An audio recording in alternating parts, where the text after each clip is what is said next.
Welcome again.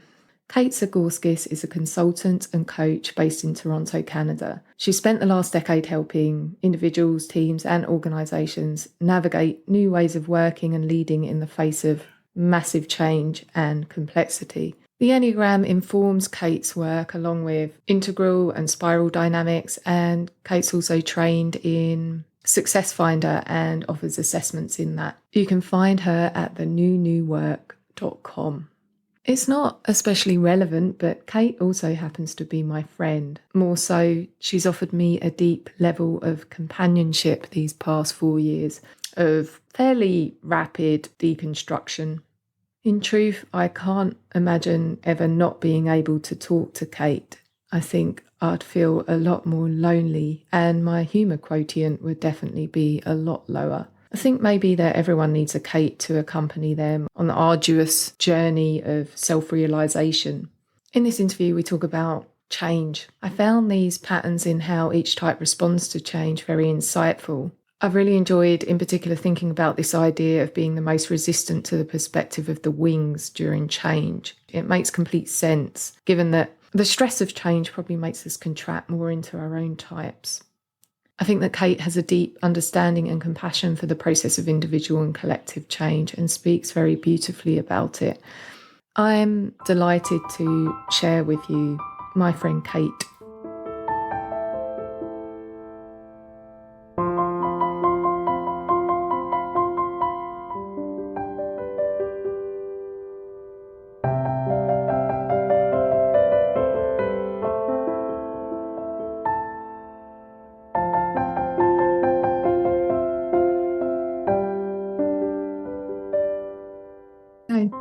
Have your tea. Have you got tea or coffee there? Tea. Yeah, I can't believe I've never asked you this, actually, but what got you into this field? And how long have you been doing it? Remind me, please. Yeah, I think I've kind of been in the trenches of change for like over a decade now. Mm-hmm. I started as a practitioner doing more of what you just described as change management, and then moving more into the coaching and kind of growth and development aspect of it. If I look at my life, I've always been fascinated by this process of change and growth in general. How we go through it as individuals fascinates me. It's just such a vulnerable space, full of possibility. Beyond individual change, I also have always really been interested in systems change, the complexity of it, and then thinking about how systems change impacts all of the kind of diverse groups of people within it and helping them through it. That's kind of how I see change management as a process of supporting people in, I guess, adapting to or growing with the changes that are happening. Yeah, okay.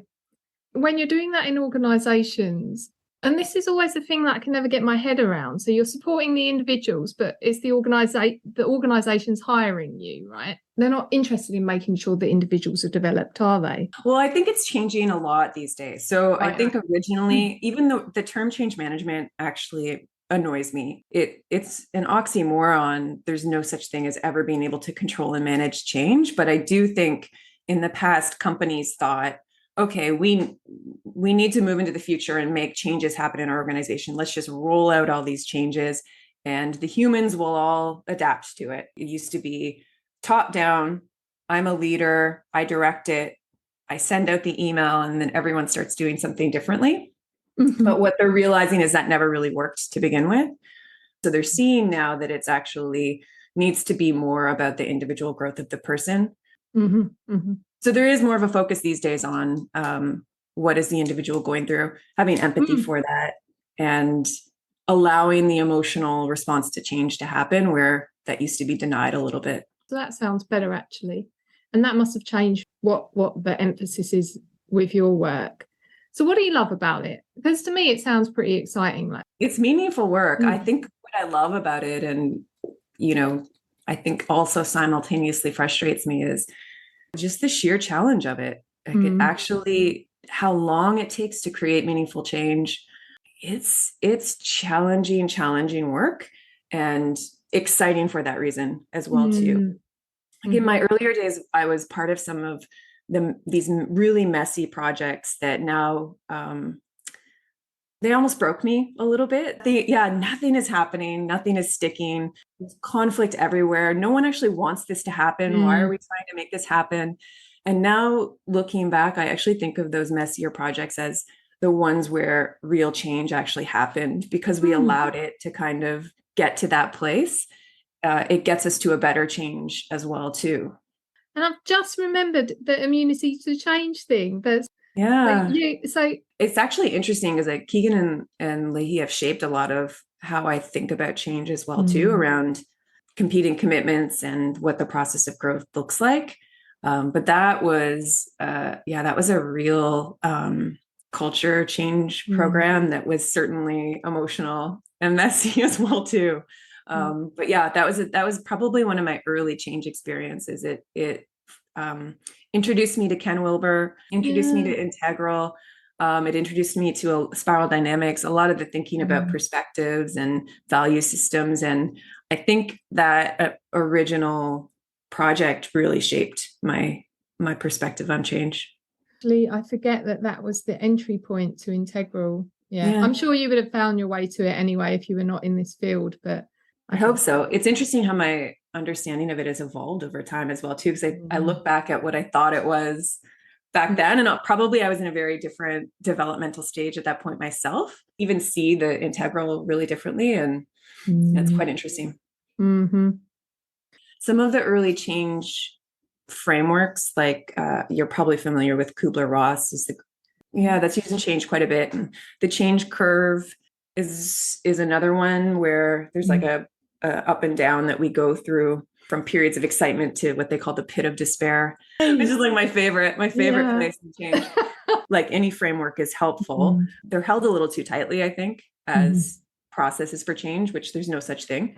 And so I think that is always frustrating me with change I think this is actually shifting a lot in our industry to be more participatory with the people involved, taking an iterative approach, letting it be more about exploration and curiosity. Like a lot of the organizations I'm working with now don't actually always have a specific outcome. The work of the change manager is changing a lot because it's now how do we go in and facilitate conversation to get people to a place where they're actually creating their own change and solving the problem in their own ways with their own voices, instead of it being directed from above, which I think never really worked. That sounds incredibly progressive. You've had the Enneagram lens for years. Is that just a minority of change managers using that, do you think? I mean, it's known in the field because it's used in business quite a bit, normally for like individual or leadership growth and for helping teams. I don't think a lot of people are applying it to change specifically. I know there are some people out there kind of going down interesting paths of talking about the Enneagram as it represents a process of change itself. So we start with 9 and we go around the circle back to 9. So 9 is homeostasis and stability. Then 1 to 3 kind of push us into change and destabilization and trying to improve the system and adapt it. And then we move into chaos with 4 and 5, like looking at the inadequacies of the system. What's the deeper why? And then we move into 6 through 8, where we start to reconfigure, reimagine, and reestablish a new stability. I don't know how practical it is or how useful it is, but this completely resonates with me and my experience of change. I think I hold it a little bit. I don't ever talk about it with my clients, but I personally use the Enneagram in the background all the time to make sure that we're coming at the change from all perspectives. I do think each Enneagram type and those energies that they represent actually are all keys to creating holistic change. But switching gears a little bit, VUCA, can you tell me what that means? What's its relevance? Yeah, I think people say VUCA, or even more elegantly like VUCA, I think it's been around for a long time, this acronym, but has become more pronounced since COVID. It stands for volatility, uncertainty, chaos, and ambiguity, which are four of my favorite Your words. favorite words. I love all of them. And it's really just meant to refer to increasingly unpredictable external circumstances that we find ourselves in. These four things have always been the case through human existence. Like I started listening to Stephen Fry's retelling of the Greek myths. And in all of those stories, the only four things that are consistent are volatility, uncertainty, chaos, and ambiguity. And so I think it's always been the case for the human experience, but in the past, it was easier for us to find hiding places of safety, to control, to kind of shelter us. So I think in the past, companies used to provide that for us. You could control the pace of change in a company, and they no longer are that for us. They can't be, because the world's just moving at an unpredictable and crazy pace. So now we have nothing protecting us. This means as individuals and organizations, it can be very scary. We need to kind of both surrender to the fact that it's the case, because it's not going to change, but also not just freeze in that. We need to find effective ways of kind of working with it. And I think that takes all types coming together instead of what seems to be happening in the face of uncertainty. Often as we try to control it, avoid it, figure it out, predict where we're going. And I think this new kind of VUCA world requires us to be just a bit more responsive to it and experimental. Curiosity is the big word that people are using. And I think that's the case. We can no longer respond to it in the ways that we have in the past. Let's go to patterns that you've observed in the way that each type responds to uncertainty and ambiguity. And I know that you know we have to be a bit stereotypical here, and yet you must have noticed some patterns with how the types respond to change. I know that you have. Are you up for going round the I am happy to do it. Yeah. I know you and I both hold all of this pretty lightly. Yeah. But it's also interesting to talk about the stereotypes because they tell us something as well too. So I'm more than happy. I like that. To stereotype everyone. There are certainly so many themes that I've seen, and I guess though this is still an exploration for me, I would say. So I would love to hear your take on some of these things as well too. Where should we start? I actually think from a conceptual perspective, you could take a lot of interesting themes just by looking at the triads, the instincts, things like that. Yeah. And that's actually probably a really simple way to start to see some of the energies there. Like the harmonic triad is one of the bigger ones, because you can imagine responding to difficulty with competency or, reactiveness or positive outlook. That's going to dramatically shift how you experience change. The positive outlook group's going to be sitting there reframing the hell out of the change. As we love to do. And so there's some themes there. I think even the Hornevian stuff comes in a little bit. Instincts you already mentioned. I think they're fundamental. And then the centers, of course, centers big time, because autonomy, I think, really flares up during times of change. Identity, like loss of identity and changing identity during change, and then security by nature. So, well, we can go through all the types. Because I think. All right, let's do types. Jump into types. Okay. Yeah. Can I start with 9? So I've kind of, the way that I've been thinking about it is how does the type actually move toward change and help us through the process of change, and how do they resist and cause problems as well? Yeah. Okay.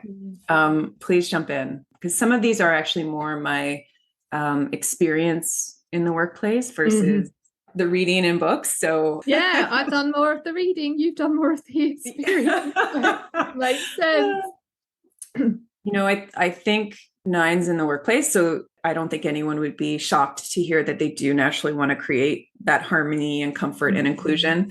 But I think in the face of uncertainty, they try to respond by making others feel comfortable with uncertainty, almost from a philosophical perspective, like everything is okay. there's no problem here. You see that with nines a lot in their life, sometimes the denial of problems, but there's also a beautiful side of it.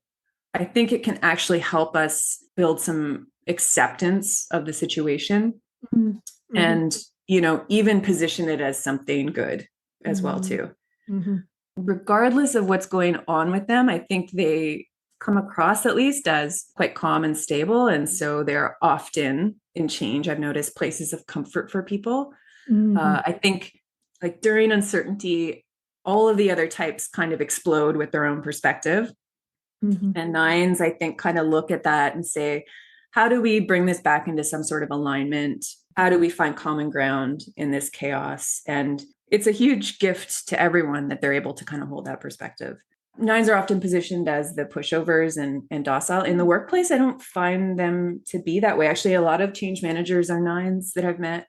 They're making things happen and stirring up change, perhaps because it's not their own agenda. But yeah, I've seen them be able to make a lot of change happen in the workplace. Do so from that perspective of inclusion.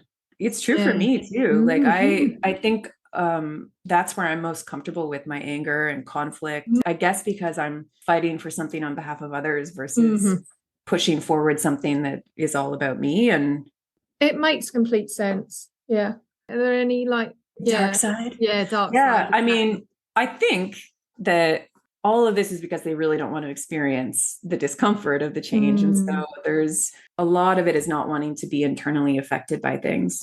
I've seen this in myself as well, to seem like I'm okay with everything, but it's a way for me to kind of not acknowledge that we have to do something about it. If we have to do something about it, then we have to really make things happen and stir up change. They would also have to kind of assert their own agenda as well too, which is painful for them. But in this denial that there is actually a problem, they can really deny other people their own experience of the problem. So that makes sense as well. Imagine that conflicting with some of the other type styles, can't you? But overall, it sounds like quite a positive picture of nines in change, actually, in organisations, like quite steady, enduring people to have around. And yeah, that's a really good description of them. I think, unfortunately, beneath that, they might just be trying to control their emotions about it. And sometimes it's easier to accept chaos than to make my own wave in it. I think that nines for so long have convinced themselves that not to inconvenience other people with their own discomfort and experiences. And so I think it's actually made it so they don't actually feel it. And there will be times I notice in myself as a nine where I'm about to enter the craziest situation. And when people ask me, are you nervous? Are you anxious? There's truthfully no anxiety going on inside of me when there should be. Great. But I have in some way learned to shut it off. And that's allowed me to persevere and endure pretty crazy changes. But we need to make sure that we're allowing ourselves the space and compassion to change ourselves internally as well, not just sit through it or be a pillar through it. Such an interesting one. I think ones are really, I think their whole approach is almost, if you think of uncertainty and ambiguity, the whole approach of the one is antithetical to that. Yeah. And so I do think it's very stressful for them to be in situations of ambiguity and uncertainty, and visibly so. When they see that uncertainty and chaos, they want to create order from it. And I do think maybe they actually see order in it that we don't see. But sometimes they're also just trying to force it, since they're always pushing for that ideal and pushing for change in others, wanting to improve things. I think they can also work quite well with change, but they're usually doing smaller improvements, creating structure around things. Yeah. This actually, as someone who loves chaos, I don't think that's a place that a lot of people really like to go to. And so I think we, as human beings, if we're compassionate to ourselves, we need some sort of structure to help us deal with chaos, and ones create that for us. So they kind of give us this scaffolding that we can use to navigate change a little bit. making it feel a little bit like something we can latch onto, feeling a little bit more organized, having us on solid ground a little bit more. And that makes it a little bit more approachable. Sometimes when that order is placed on chaos, it feels like kind of like the Emperor's New Clothes is how I think about it. It's like, it doesn't actually exist, but we're all pretending it exists. So ones will, often make a plan and we're all following the plan, but we know in our hearts that it's not actually real or doing anything. Yeah. And, we talked about change and uncertainty is messy work. And that's the thing ones really don't like to appear to be. And so I think they try to kind of cover that up a little bit with putting things in place, even if they're not actually working, and over controlling things a little bit. What's one's key to change? I think it's about striving for an ideal.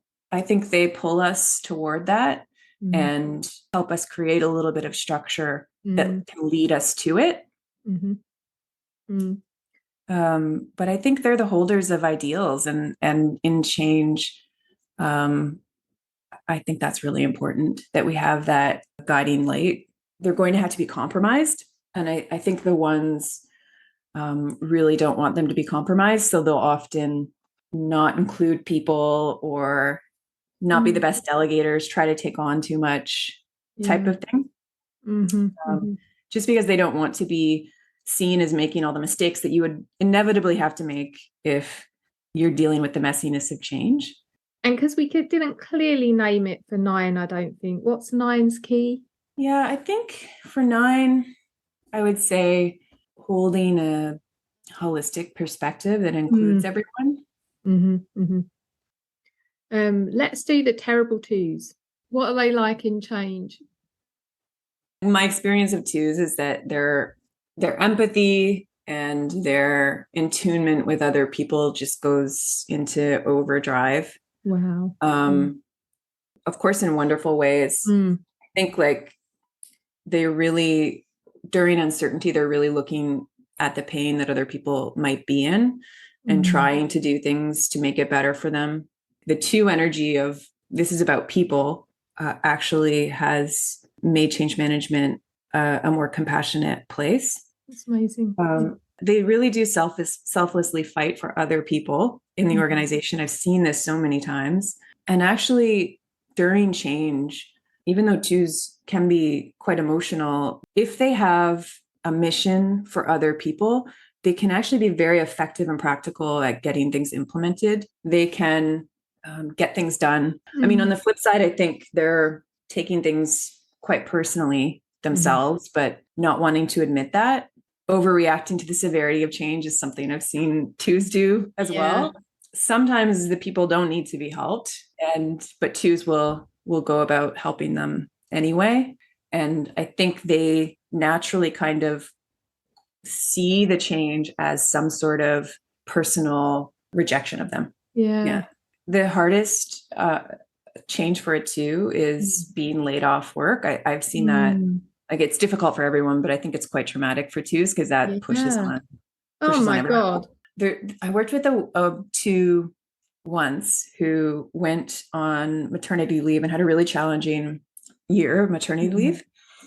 And she came back to the organization and just voluntarily decided that the organization needed to update their maternity leave policies and packages, and just on the side of her desk made this happen.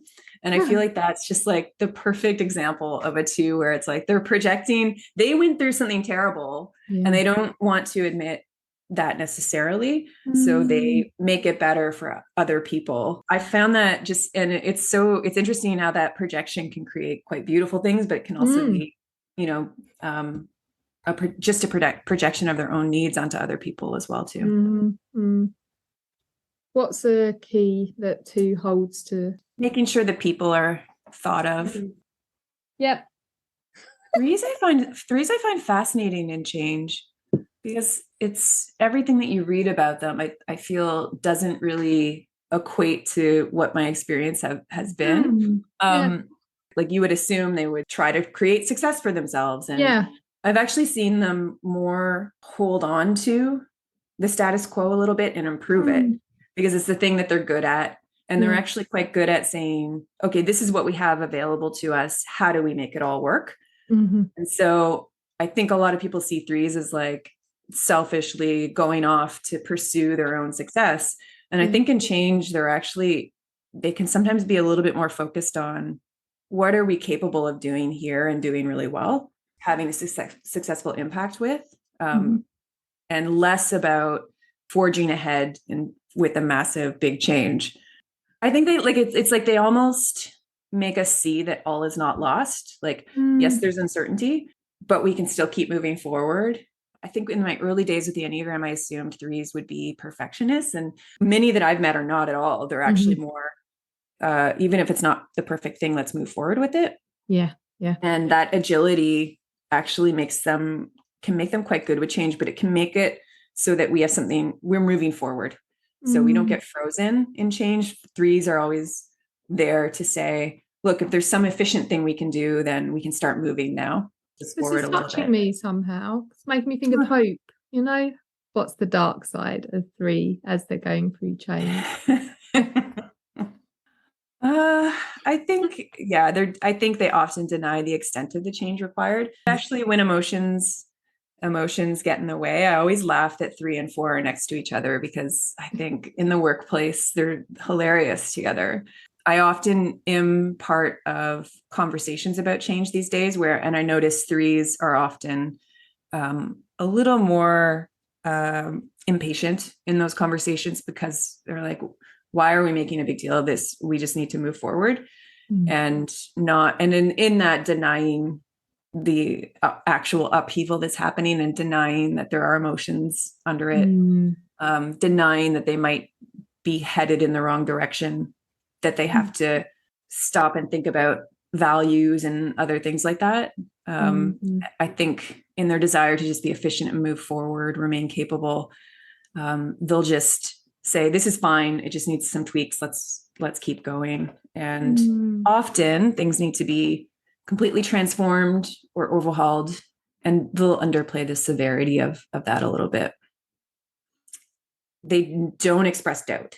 Like they definitely don't express any insecurities about things, right? And so you don't know whether they're actually thinking something's terrible or great, because they're rarely express those feelings about things. Yeah. And I think that's what we need to help them with in organizations, is to just in growth in general, is to actually feel those things. Yeah. It's the messiness and unknown of change. They don't know if they're going to be successful in that new world. And I think that really hits threes, because that's their identity.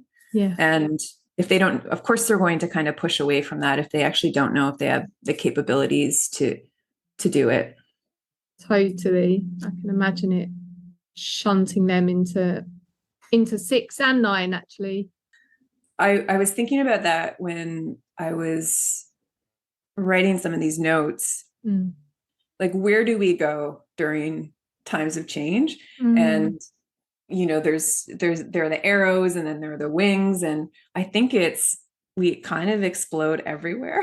Yeah. But I would love to talk to you about that sometime, because I think there are some themes there, like especially I think the wings are really interesting to think about when it comes to change, because the thing we avoid often in change are the things right next to us, in my experience anyway. So as a 9, I don't want to go to 8. I don't want to assert myself. And I also don't want to go to 1 where I'm like proving that there's something wrong with the situation. I'm staying in my 9. And so I know that's not how wings work or how they've ever been explained, but I actually, as I work through it, just notice some themes there about us actually, what we're trying to avoid in change is actually being our wings.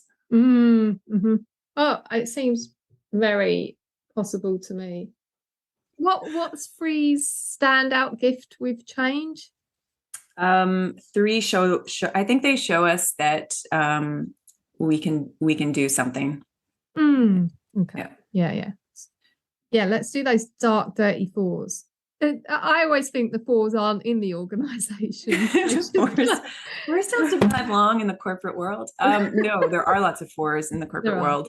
Yeah. And I find they're the ones who, when they learn their Enneagram type, are most helped by it. Because of that feeling of, in the corporate world, feeling of alienation and separation and seeing and different from everyone, not being corporate, basically. But yeah, I think, if threes are like trying to make things work, I think fours are doing the exact opposite. They're like, look at all these inadequacies and what's missing from this. I've always loved the balance of 3 and 4 in the workplace. It is so interesting to observe threes and fours together. I find fours can often be quite accepting of chaos and uncertainty because it's allowing them to push people into the deeper, darker places that we need to go when change is really big. They can be quite innovative, and there's like a focus for improvement. They're often pushing us to unknowns and extremes. It's interesting because they're in the identity group as well. But I found when we go in to make a change in an organization and we say, what you've been doing so far isn't working, we need to change it. The twos and the threes react with, a little bit of rejection, but fours are usually the ones saying, no kidding, I've been telling them this all along. The ones who are pointing these things out, and they're expressive. So they're saying all of this. The gift that fours hold in change is allowing us to grieve it, to grieve what we're losing, and allowing us to have the emotion and be in that space. Does that resonate as a 4? Oh, yeah. Yeah, probably something like that. You just shared there the good stuff. Did you share the negative stuff about what 4 gets up to during change, apart from irritating everyone with the negative attitude and the... I think they stay in this place. There's the fear of going back to the ordinary. I think they actually like this place of change sometimes. So there's a fear of going back to the ordinary. So, similar to what you're saying about not wanting to go to 5, I think, the logical, objective facts they reject those a little bit and focus more on values and the emotion. So there's a reluctance to leave chaos, and they can keep us stuck in it for a long time. Reluctance to leave chaos. Very true. 5. I think their response is to look at uncertainty and maybe try to get at a root cause. I think like the question they ask is like, why is this happening? And so they bring us often the deeper why. Again, they create objectivity in a space where 4s are kind of disrupting that and allow us to maybe expand ourselves with more information about what's actually happening and root us in some kind of logical day-to-day certainty.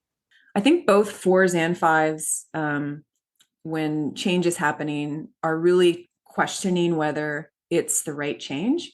4s will be more vocal about that, but I think 5s will go and try to find all the information and about it, but not be heard in the workplace. I think in the workplace, we want 3 bullet points that perfectly encapsulate what you're thinking, and 5s will give you like a Word document with paragraphs explaining what's actually happening.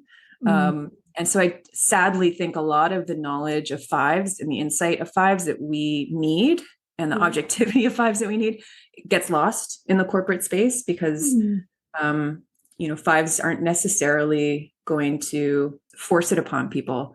I think in some way it's that they fear that if people agree with them and these ideas are accepted, then they'll have to do something about it as well, similar to 9s, right? And that would mean people getting involved, participating, putting themselves in there. So I think they're kind of at fault a little bit for not sharing their ideas, although their ideas are often quite beautiful and perfect in their own way.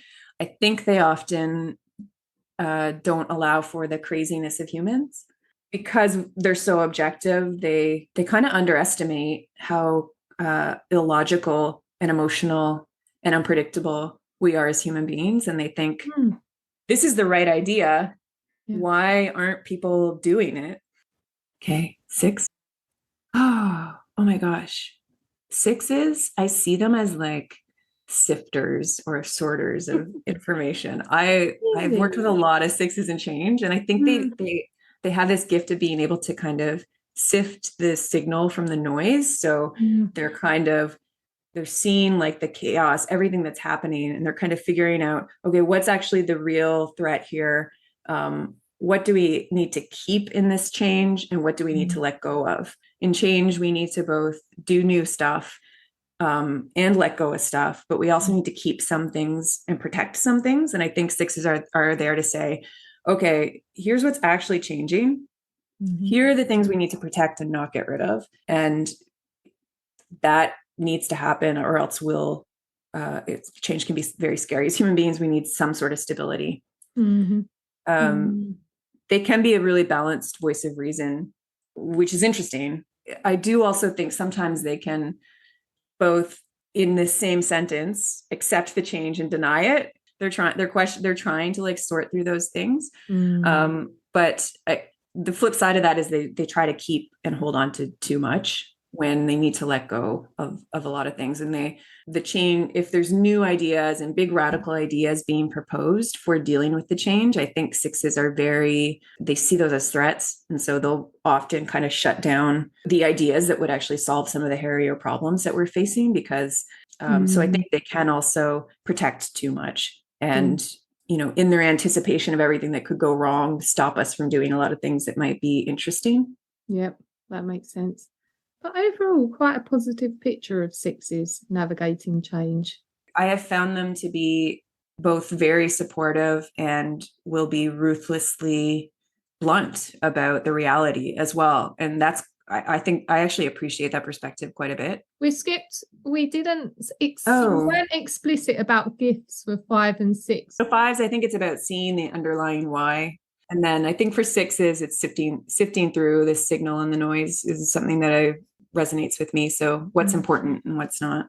I like that. That's unexpected. 7s. I believe uncertainty causes 7s to, explode with ideas. What a surprise. I think it depends on the type of change that's happening, but I think 7s will often see change as possibility. And that means, a bit of adventure. And I think in the face of chaos, they can really help us in that way to open up to alternatives and explore things. I think they're usually the ones presenting the big ideas to solve things, big leaps of imagination, making sure we're not just going with the status quo, and also giving us a space to explore a bunch of options. Another interesting combo is the 6-7 combo working together. I find that fascinating because I feel like they're so opposed in this, like the 7s throwing out ideas and the 6 is like, no, we can't do that. No, we can't do that. Yeah. And it's just the two, I've noticed the two of them in the workplace. It's an interesting combo. They balance each other, but totally. And if they're aware of the Enneagram and that they can recognize each other's gifts, that would be a dream team, just like 3 and 4. Yeah, exactly.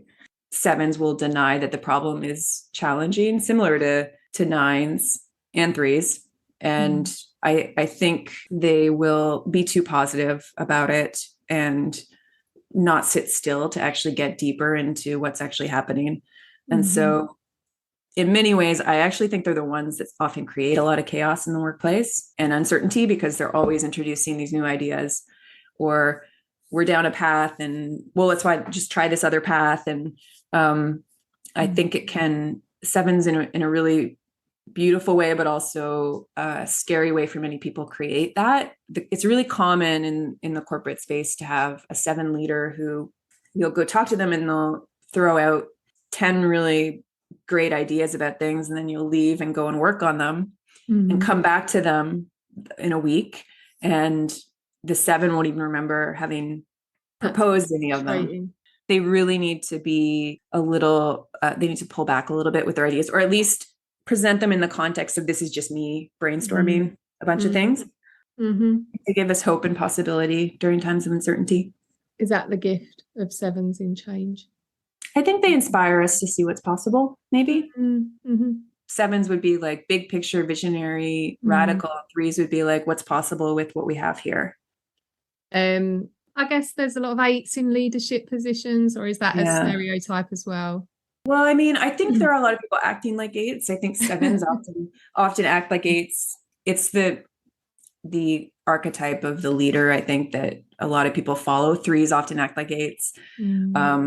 A real eight in the workplace, when I've seen them in uncertainty, just become even stronger and more powerful and take charge, make decisions even in the face of chaos, in times of crisis. I think actually we naturally gravitate toward eights during times of crisis because they have that power. When many of us are feeling unable to move forward, they just kind of carry us into the abyss. And so we love them for that. And we also, on the flip side, beat them up a little bit for it as well too. But I think they're not allowed to challenge and provoke people. So they're okay with making change happen, right? They don't worry about the discomfort of it, and use conflict as a tool to kind of get at things. But wanting to control things, not showing their vulnerability, they will often bulldoze things and not seek the perspective of others, and often lash out in anger as well too, if they're underdeveloped leaders. And that means that people don't speak up and disagree with the eight. Like I found eights are particularly challenged when the change is coming from outside. I've worked with a lot of eights, and they've been like fundamental for me in how I think about change. But I think the best strategy is actually to work with the eight and give it to them to roll out. So explain the big picture context and talk through that, but then let them kind of take ownership of it, because they almost need it. And they're so protective of their teams during these times, I think. And they're so effective at rolling things out that they really should just do it as well. I feel like I have a place in my heart for eights. I owe a lot to them as a 9, they've taught me so much about conflict and how energizing and interesting it can be. We need the anger of the eights as well. And the strength. Prior to COVID, there was a push away from the 8 type of leadership. So be more empathetic, involve more perspectives, more of the green spiral dynamics type of leadership. And during COVID, I think what people found is they actually really wanted that 8 style of leadership back, confidence, and like, we're going to be okay. We're going to make it through. Don't worry. And that's really interesting to me that we do still need it. And I think 8 leadership was bashed for a long time, but if you're an 8 leader who can also be a bit vulnerable and start to bring other people in, that's just so beautiful to me. Thank you so much. That was so good. We're going to whiz through the rest of the questions because there's none that I want to ditch here. So you're just going to let's do it. You're just going to, it's going to be like the 73 questions Vogue stress test. I'm just going to fire them at you. What other things other than our types are sort of at play when it comes to our attitudes and our orientations to change? It's a really good question, actually. A big one though as well. Isn't it, really? No, but I can just have a few points about it. I think our childhood upbringing is huge, whether we went through trauma, whether we had privilege or were in poverty. I think that shifts everything, and understandably shifts our reaction to change, and the level of safety we had growing up. I think that affects everything. One interesting one, I think, is culture. I had someone come up to me when I was rolling out a change a few years ago to say, I'm Chinese and this change seems simple to you, but it's actually very antithetical to how I act in my culture. And I hadn't considered that. And I think it's something that we don't really talk about a lot in change. And I think it's relevant. Spiral dynamics. So our value systems, our levels of development in general, I think all of those things play. play a lot into this. You can see like all of the things I just talked about. You're a person who's sitting with all of that going on in you, and you're able to confront some of that. You're going to have it a lot easier to navigate change, I think. Definitely. Yeah. So change and grief, you spoke about this earlier when you were talking about four. Why does change bring up grief? Is it important to name it?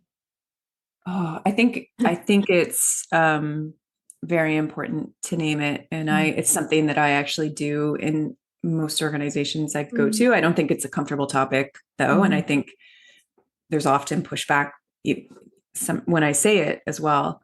But it's changing as well too. I think people are starting to realize there's a real sense of loss in change, even if it's small change. And grief is kind of going through the grief process is actually pretty foundational for getting through change. So there's an exercise I usually have people do, and I do it myself for personal change. And it's all about, similar to what I was describing as 6 does, identifying what the change is creating, what's new, what we have to hold on to and protect, so what's not changing, and what we have to destroy and let go of. I think in Hinduism, it's thought of as like 3 energies, like Brahma, Vishnu, and Shiva. So it's creation, stability, destruction. And I think it's a really important process because oftentimes in organizations, we just talk about what's the new change and what's the new thing. And we neglect having people understand that there's some things that aren't changing. So it's actually some things that we can hold on to and protect. And we really don't talk to people about what it means for what they'll have to let go of. They're feeling that grief of letting go, but they don't really know why, because no one's really identifying that there's stuff that we have to let go of here. And sometimes it's identity. Sometimes it's a big thing. But I do think identifying those 3 things in change, even personal and organizational, can help us with that. That's beautiful, that exercise. Where is that from? Did you make that up? I'm sure I've stolen it from someone somewhere, but yeah.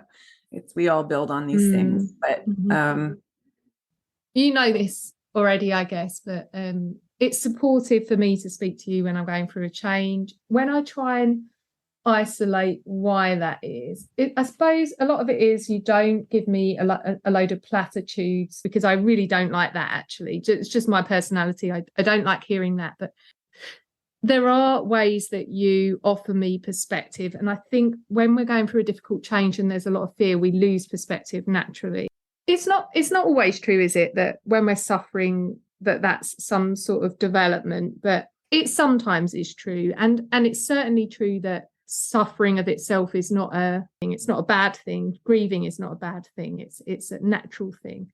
What parallels are there between that, so the way that you support an individual through change, and then what you're doing as a change manager in organizations? Is there any link between those two?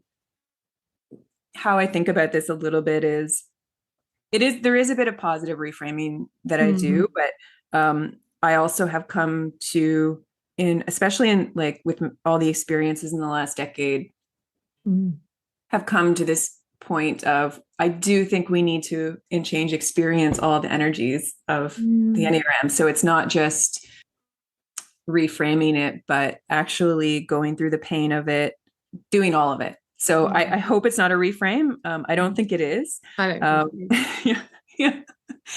But I guess how I'm feeling in these moments where someone's going through suffering is that the change is really deeply hitting on something within you that has always been there. You probably was always under the surface the whole time, and your subconscious was like pinging you sometimes about it, just through like a stomach ache or like festering tension or something like that. And so when a change happens and it boils up to the surface, I think it's this beautiful moment where it's telling you that it's time to actually deal with it, and you have the capacity to deal with it right now, and not just let it fester under the surface. So I think that's true for organizations as well. Oftentimes we'll go in and deliver a small change and the organization explodes. And Wow. you realize that there was something deeper going on. This is touching on something that's just a symptom of a bigger problem. Years ago, when anyone would tell me that they had gotten divorced, something would ping inside me, like some anxiousness and shame in the pit of my stomach. And I never really paid any attention to it because I was like, am I judging this person? I couldn't really figure it out.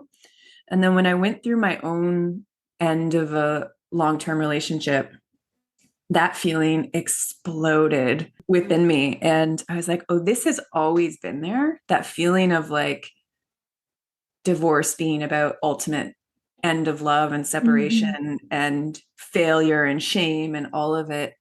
It gave me the opportunity to finally process the very thing that I feared. And I don't think about it at all like that anymore. It helped me to move on to a new space. I think when we're ready to maybe metabolize or digest something, it gets noisier in the awareness, maybe. That's possible. Yeah. When people are coming to you about divorce, it doesn't make you so tetchy anymore. You're not. Now I'm like, what amazing adventures shall you get up to? There is a nice bit of sevenness to you. There's a lot of positive in me. Okay, we're going to end on the finale. There's 9 types, 9 things that are true about change. Do you do this with all guests? I don't. This is just for you. What? Yeah. Okay. 9 things that are true about change. I was going to start with nothing, and then I thought that was just such a jerk move as well. Okay, 1, it's messy. 2, it's beautiful. 3, it's nonlinear. It follows no process. 4, it's both inherently individual and deeply integrated into the collective. 5, it requires all of us participating as our whole complex selves. 6, it requires us facing things within ourselves and not projecting them out into the world. 7, it requires an ability to hold seemingly opposing perspectives. 8, if we avoid it, it will definitely return to face us in a stronger way. And 9, I think it is ultimately a call to something greater. Those are so beautiful. I really liked this. This was good. Thank you for having me, my friend. This is a lot of fun.